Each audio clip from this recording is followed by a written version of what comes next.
Warm-up problem. Find the shortest tour that goes through every point exactly once. Wait, don't. It's nearly impossible. In fact, if I gave you a supercomputer for every atom in the universe, it would still take longer than the age of the universe to answer this. Computationally complex problems like this one are called NP-complete problems.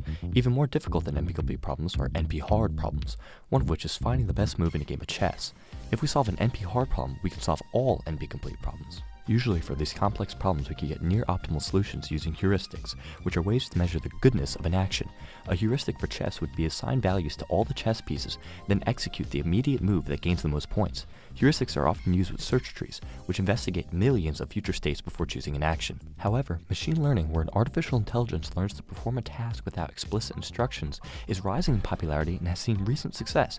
This begs the question, can chess AI trained by supervised learning and reinforcement learning help computer scientists improve current solutions to NP-complete problems? Supervised learning is when an AI is fed state-action pairs so that it begins to understand that certain states should trigger certain actions, essentially mimicking this information.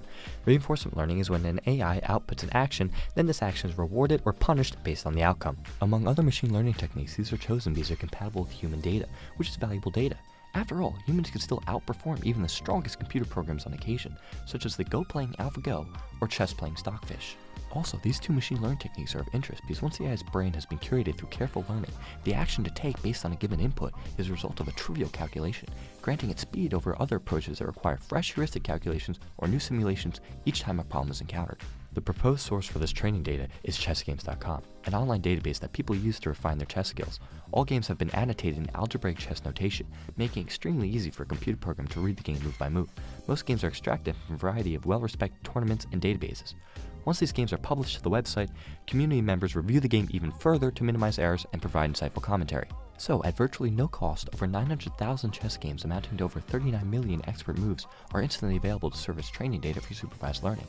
When compared against other AI applications trained via supervised learning, this stands at the high end, which is favorable.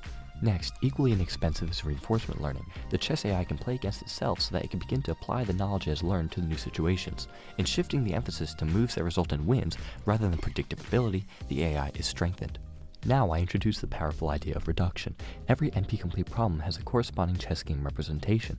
Therefore, to solve an NP-complete problem, transform the problem to its chess representation and use a chess solver. The chess solver never has to know that the problem was originally an NP-complete problem. Unfortunately, the chess AI proposed here may run faster than heuristic and search tree approaches, but probably will not perform well enough to make this trade-off worthwhile. This is drawn from the underperformance of other applications that rested solely on reinforcement and supervised learning.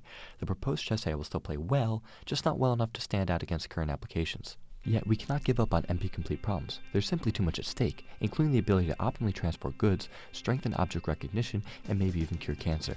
Perhaps the role of human cognition in these problems is a question for future research.